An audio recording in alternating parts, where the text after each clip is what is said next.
Welcome to all students. In previous classes, we discuss about beneficial activity of microorganism. हमने सूक्ष्म जीवों से होने वाली लाभप्रद प्रक्रियाओं के विषय में पढ़ा था कि ऐसी कौन कौन सी प्रक्रियाएं हैं जो माइक्रो ऑर्गेनिज्म्स के द्वारा संपन्न होती हैं। आज हम उसी क्रम को आगे बढ़ाते हैं और जो है उनके फ़ायदे के बारे में जानते हैं। तो सबसे पहले आता है medicinal use of micro organisms, यानी सूक्ष्म जीव का मेडिसिन के रूप में कैसे इस्तेमाल होता है। तो पढ़ते हैं। Whenever you fall ill the doctor may give you some antibiotics tablets, capsules or injection such as of penicillin. The source of these medicine is micro organisms. These medicine kill or stop the growth of the disease causing micro organisms. Such medicine are called antibiotics. जब हम बीमार होते हैं तो doctor के पास जाते हैं। Doctor हमें कुछ एंटीबायोटिक्स टैबलेट देता है, कैप्सूल देता है या इंजेक्शन लगाता है। जैसे पेनिसिलिन हो सकती है। पेनिसिलिन क्या है? एक प्रकार की एंटीबायोटिक्स है, प्रतिजैविक दवा है। ठीक है। और ये जो प्रतिजैविक यानी एंटीबायोटिक्स दवाएं होती हैं, ये किसके द्वारा बनाई जाती हैं? ये माइक्रो ऑर्गेनिज्म्स के द्वारा बनाई जाती हैं। इनका सोर्स क्या होता है? माइक्रो ऑर्गेनिज्म यानी सूक्ष्म जीव होते हैं जो एंटीबायोटिक्स दवा बनाने के काम आते हैं। ये एंटीबायोटिक्स दवाएं क्या करती हैं? ये एंटीबायोटिक्स दवाएं बैक्टीरिया को किल करती हैं। यानी जो माइक्रो ऑर्गेनिज्म है बैक्टीरिया, उसे किल करने का, उसे नष्ट करने का काम करती हैं। ठीक है। और इन्हें हम क्या कहते हैं? इन मेडिसिन को हम एंटीबायोटिक्स कहते हैं। तो एंटीबायोटिक्स का अर्थ क्या हुआ? एंटी का मतलब होता है अगेंस्ट, यानी किसी के विरुद्ध काम करना। बायोटिक्स का मतलब क्या होता है? जीव यानी ऑर्गेनिज्म्स, यानी किसी जीव के प्रति वो क्या करती हैं? किसी जीव के प्रति या जो है उसके विरुद्ध कार्य करती हैं। ठीक है। तो उन दवाओं को हम एंटीबायोटिक्स के नाम से जानते हैं। ठीक है। तो these days a number of antibiotics are being produced from bacteria and fungi. आजकल क्या है कि बहुत सारी एंटीबायोटिक्स दवाएं बनाई जा रही हैं जो किससे बनाई जाती हैं? बैक्टीरिया से बनाई जाती हैं और फंजाई से बनाई जाती हैं। इनमें आता है स्ट्रेप्टोमाइसिन, टेट्रामाइसिन, एरिथ्रोमाइसिन। ये कुछ कॉमन एंटीबायोटिक्स दवाएं हैं। अब इनकी खोज के बारे में पढ़ लेते हैं कि इनकी खोज कैसे हुई। In 1929 Alexander Fleming was working on a culture of disease causing bacteria. Alexander Fleming ने 1929 में इसकी की थी खोज। और जब वो जीवाणु से लड़ने के लिए एक कल्चर तैयार कर रहे थे, ठीक है, जीवाणु से होने वाले रोग हैं उनसे एक कल्चर तैयार कर रहे थे, suddenly he found the spores of the little green mould in one of his culture plates. उनकी प्लेट्स में कुछ फफूंद यानी जो फंगस है उसके स्पोर्स थे। और he observe that the presence of mould prevented the growth of bacteria. और उन्होंने क्या देखा कि जो मोल्ड है यानी जो फंगस है यानी जो फफूंद है वो क्या कर रहा है? जीवाणु को मारने का काम कर रहा है। और जहाँ पे वो मोल्ड हैं वहाँ पे जीवाणु की संख्या लगातार कम होती जा रही है। In fact it also killed many of these bacteria. ये जो मोल्ड हैं यानी जो स्पोर्स हैं फफूंद के, वो क्या कर रहे हैं? जीवाणुओं को मारने का काम कर रहे हैं। From this the mould penicillin was prepared. और फिर इन्हीं मोल्ड यानी इन्हीं फफूंद से पेनिसिलिन बनाई गई। तो पहली एंटीबायोटिक्स दवा यानी पहली जीवाणु नाशक दवा किसने बनाई थी? अलेक्जेंडर फ्लेमिंग ने बनाई थी। किसने बनाई थी? नाम याद रखेंगे, अलेक्जेंडर फ्लेमिंग ने बनाई थी। और उस दवा का नाम क्या था? पेनिसिलिन. उस दवा का नाम क्या था? पेनिसिलिन. किससे बनाई थी? एक फंजाई से बनाई थी। मोल्ड माने फंजाई होती है, फफूंद होती है, उससे उन्होंने ये दवा प्रिपेयर की थी। ठीक है। तो आगे पढ़ते हैं स्टूडेंट्स। तो आज बहुत सारी दवाएं फंजाई से भी बनाई जाती हैं और बैक्टीरिया से भी बनाई जाती हैं। The antibiotics are manufactured by growing specific micro organisms and are used to cure a variety of disease. आजकल जो एंटीबायोटिक्स हैं वो स्पेसिफिक माइक्रो ऑर्गेनिज्म से बनाई जाती हैं, यानी किसी एक विशेष सूक्ष्म जीव से बनाई जाती हैं और उससे बहुत सारी बीमारियों का सफल इलाज किया जाता है। Antibiotics are even mixed with the feed of livestock and poultry to check the microbial infection in animals. They are also used to control the many plant disease.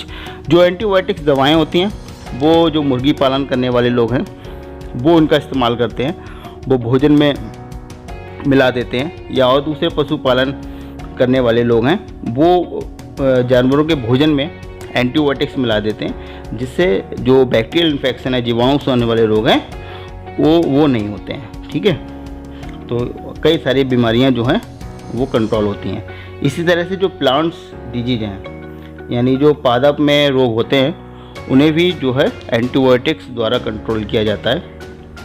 अब एक ख़ास बात हमें पढ़नी है यहाँ पर एंटीबायोटिक्स के बारे में। It is important to remember that antibiotics should be taken only on the advice of qualified doctor. आप एंटीबायोटिक्स का इस्तेमाल बिना प्रिस्क्रिप्शन के ना करें, यानी डॉक्टर जब आपको दवा लिखे तभी आपको एंटीबायोटिक्स लेनी चाहिए।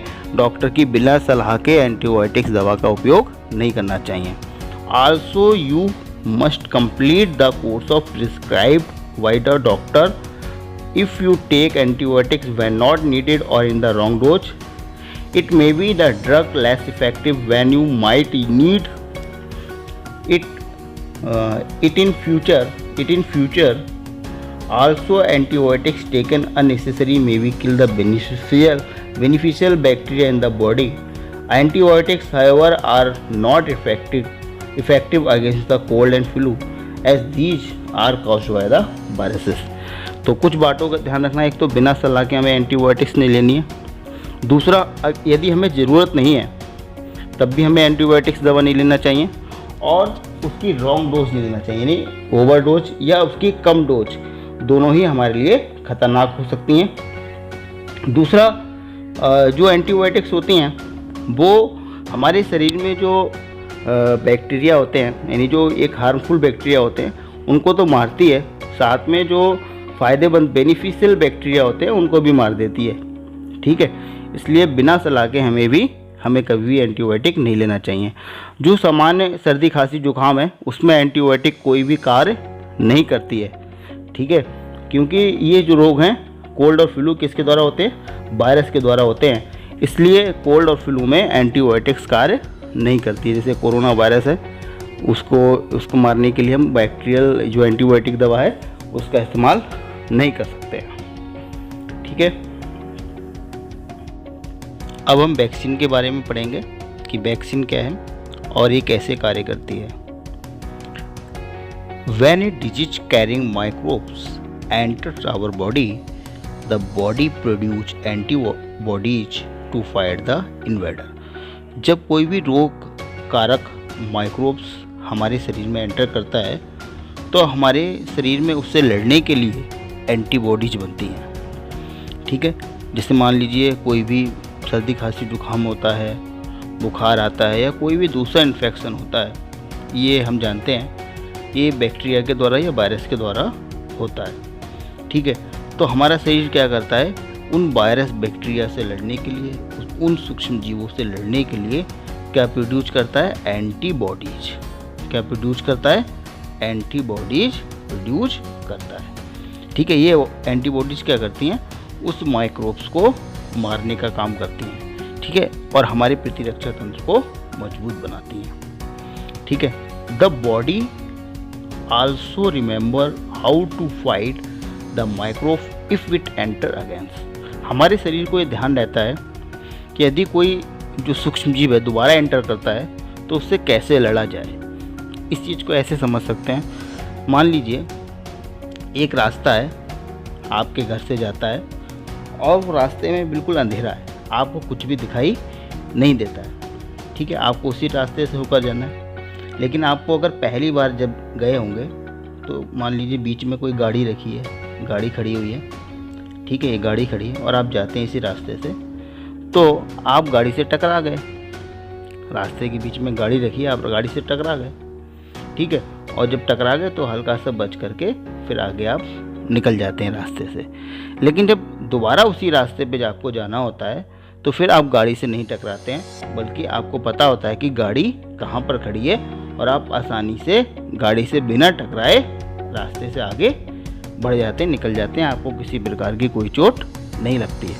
ऐसे ही हमारा शरीर है, जब शरीर में कोई सूक्ष्म जीव एंटर करता है, कोई माइक्रोब्स एंटर करता है, तो हमें हमारी बॉडी में एंटीबॉडी बनती हैं, यानी वो क्या करती हैं, उस माइक्रोब्स को मारने का काम करती हैं। ठीक है, बहुत भयंकर लड़ाई होती है, और यदि शरीर हमारा जीत जाता है तो हम इन्फेक्शन से मुक्त हो जाते हैं। लेकिन यदि वही माइक्रोब्स, वही सूक्ष्म दोबारा जब एंटर करता है, तब हमारी बॉडी पे कोई ज़्यादा प्रभाव नहीं पड़ता है, क्योंकि हमारी बॉडी को ध्यान होता है कि उस माइक्रोब से, सूक्ष्म जीव से कैसे लड़ना है। ठीक है, तो हम समझ सकते हैं, if dead or weakened microbes are introduced into a healthy body, the body fights and kills the invading bacteria by producing suitable antibodies। जब कोई भी माइक्रोब्स, जो कमज़ोर माइक्रोब्स है या डेड माइक्रोब्स है, हमारी किसी हेल्दी बॉडी में इंट्रोड्यूस किया जाता है, डाला जाता है, तो जो बॉडी है, the body fights and kills the invading bacteria. तो वो जो हमारा शरीर है, वो उस इन्वेडिंग यानी जो आक्रमण करने वाला बैक्टीरिया है, उससे लड़ता है और उसे मार देता है। ठीक है, कैसे मारता है, वो सूटेबल एंटीबॉडीज प्रोड्यूस करता है। हमने बताया था कि जब भी कोई माइक्रोब्स हमारे अंदर एंटर करेगा तो शरीर हमारा एंटीबॉडीज प्रोड्यूस करेगा। लेकिन हम यहाँ पे क्या कर रहे हैं कि आर्टिफिशियल तरीके से कोई भी मृत या कमज़ोर माइक्रोब्स को शरीर के अंदर एंटर करवा रहे हैं। ठीक है, ये हमारा शरीर मान लेते हैं इसे। तो हमारे शरीर में इंजेक्शन के द्वारा या किसी के द्वारा माइक्रोब्स को एंटर करवा दिया। ठीक है, हमारे शरीर में वो माइक्रोब्स घुस गया।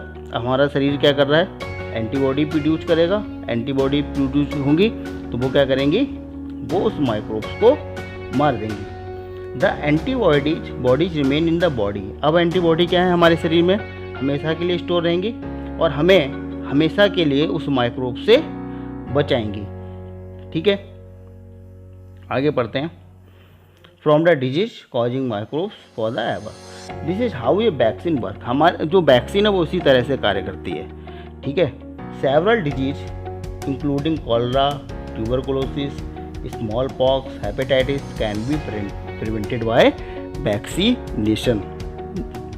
बहुत सारी डिजीज हैं, इनके टीके बनाए गए हैं, जैसे ट्यूबरकुलोसिस है, स्मॉल पॉक्स है, हेपेटाइटिस है, इन सब का वैक्सीन बन चुका है। और ये बीमारियां जो हैं पहले ही बचपन में ही इनका टीकाकरण हो जाता है, वैक्सीन लगा दी जाती है और इन बीमारियों से हम बच जाते हैं। एडवर्ड जेनर दिए हुए हैं। Edward Jenner discovered the vaccine for smallpox इन 1798। 1798 में एडवर्ड जेनर ने सबसे पहले वैक्सीन बनाई थी स्मॉल पॉक्स की। ठीक है, ये भी ध्यान रखना है आपको, स्मॉल पॉक्स की सबसे पहले वैक्सीन किसने बनाई थी, एडवर्ड जेनर ने बनाई थी। ठीक है, in your childhood you must have been given injection to the protect self against the several disease. आपको बचपन में बहुत सारे इंजेक्शन लगे होंगे बहुत सारी बीमारियों से बचने के लिए। Can you prepare a list of this disease? क्या आप इन बीमारियों की एक सूची बना सकते हैं जिसके टीके आपके लगाए गए हैं? You may take help from your parents. आप अपने माता पिता से मदद ले सकते हैं, क्योंकि बचपन में उन्होंने आपके टीके लगवाए होंगे। आप उससे ज़रूर पूछिएगा कि उन्होंने कौन कौन से टीके लगवाए हैं और वो टीके यानी वो वैक्सीन किस काम आती हैं। It is essential to protect all children against these disease.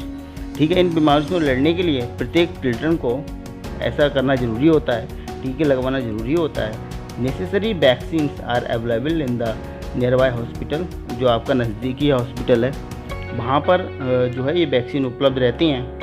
प्राथमिक चिकित्सालय हैं, डिस्ट्रिक्ट हॉस्पिटल हैं, यहाँ पर बच्चों के बीमारी से बचने के लिए ये सारी वैक्सीन होती हैं। वैक्सीनेशन जो है सरकार की अपनी योजना में भी है।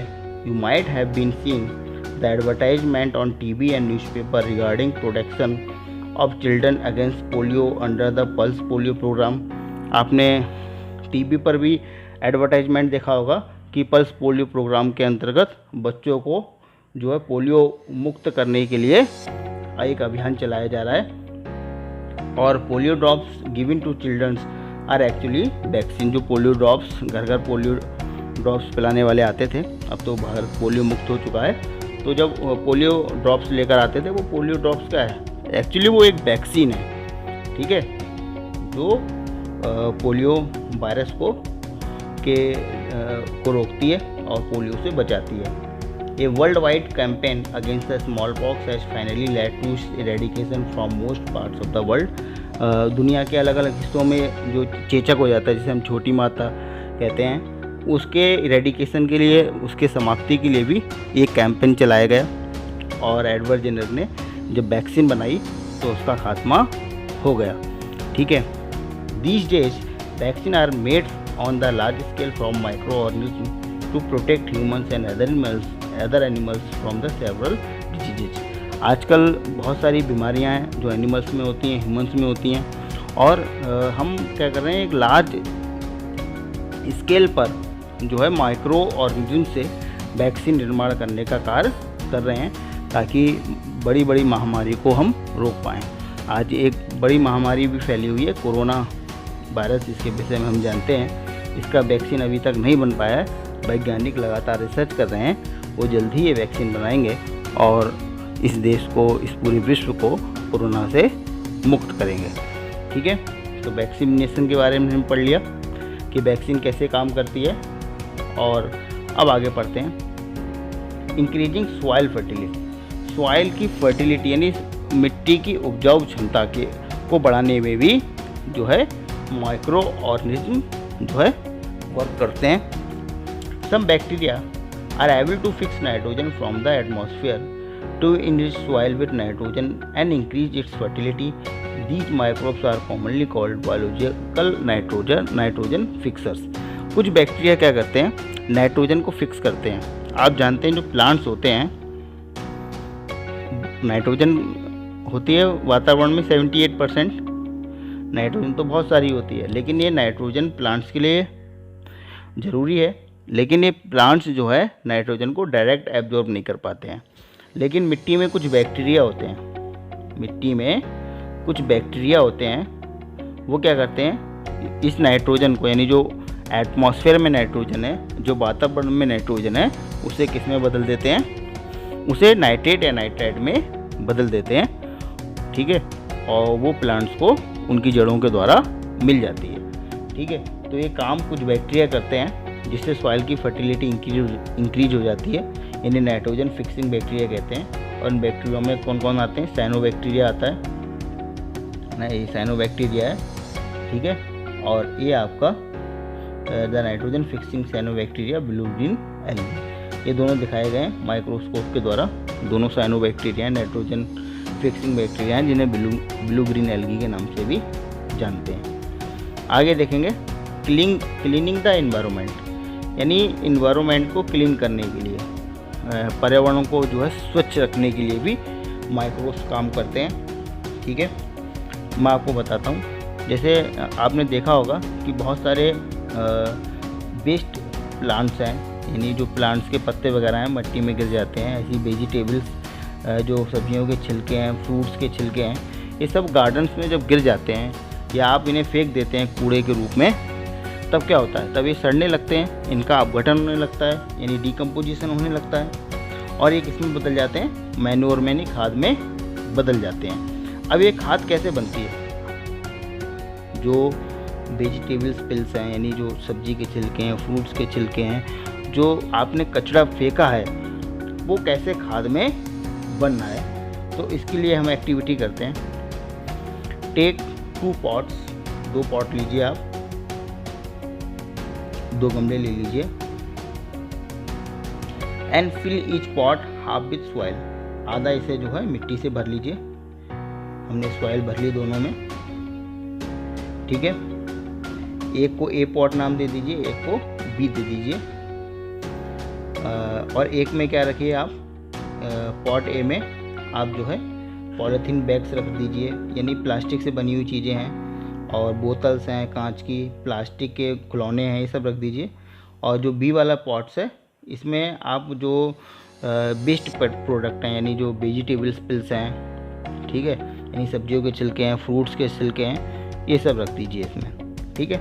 और 3 से 4 वीक्स यानी 3 से 4 सप्ताह बाद देखिए, तो आप क्या देखेंगे कि जो पॉट बी है इसमें डिकम्पोजिशन होने लगा, यानी इनमें अपघटन होने लगा है, और इसमें जो आपने कचरा लिया था वो खाद में बदल गया है। जबकि जो ए में हमने प्लास्टिक के खिलौने लिए थे, पॉलीथीन ली थी, इसका कोई प्रभाव नहीं पड़ा है।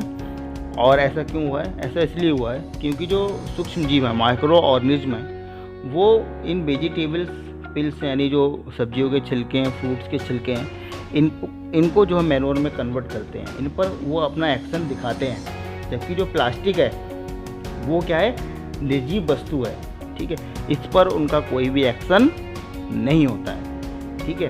तो जो मैन्योर बनना है, यानी जो पहली ने सवाल पूछा था कि मैन्योर यानी खाद कैसे बनती है, वो माइक्रो ऑर्गेनिज्म्स के द्वारा बनती है। इसके अलावा और क्या होता है? माइक्रो ऑर्गेनिज्म और कैसे पर्यावरण को शुद्ध करते हैं, आगे पढ़ेंगे इसमें। You often see large amounts of dead organic matter in the form of decaying plants and sometimes dead animals on the grounds. आपने ग्राउंड्स में, बड़े बड़े ग्राउंड होते हैं, वहाँ पर मृत जानवरों को देखा होगा, सड़े हुए यानी जो बेकार प्लांट्स हैं मिट्टी में गिर जाते हैं उनको देखा होगा। लेकिन कुछ समय बाद क्या होते हैं? वो गायब हो जाते हैं, ठीक है। क्यों हो जाते हैं? This is because the micro organism decompose dead organic waste of plants and animals converting them into the simple substances. क्या होता है कि जो जितने भी डेड प्लांट्स हैं, जितने भी डेड एनिमल्स हैं, इन पर माइक्रोब्स क्या करते हैं? एक्शन करते हैं और उन्हें सिंपल सब्सटेंस में यानी सरल पदार्थों में बदल देते हैं। और ये पदार्थ these substances are again used by other plants and animals. और ये सब्सटेंसेस का इस्तेमाल प्लांट्स द्वारा और एनिमल्स के द्वारा दोबारा होता है।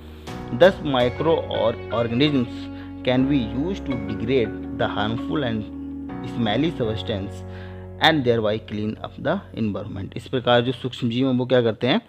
वो इन सड़े हुए और बदबूदार जो पदार्थ हैं उन सबको क्या करते हैं? वो बदल देते हैं सरल सब्सटेंसेस में, और इस तरह से वो इन्वायरमेंट को, पर्यावरण को स्वच्छ बनाते हैं। तो स्टूडेंट्स, हमने यहाँ पर माइक्रोब्स यानी जो छोटे जीव हैं, सूक्ष्म जीव हैं, उनकी लाभप्रद क्रियाओं के बारे में पढ़ा, बेनिफिशियल एक्टिविटीज़ के बारे में पढ़ा, ठीक है। यदि आपको ये चैनल अच्छा लगता है तो आप ज़रूर सब्सक्राइब कीजिए, लाइक भी कीजिए, और कोई अगर इसमें प्रॉब्लम लगती है यानी आपको कोई क्वेश्चन पूछना चाहते हैं तो आप कमेंट्स बॉक्स में लिखिए, उस क्वेश्चन का जवाब मैं क्वेश्चन में दूंगा।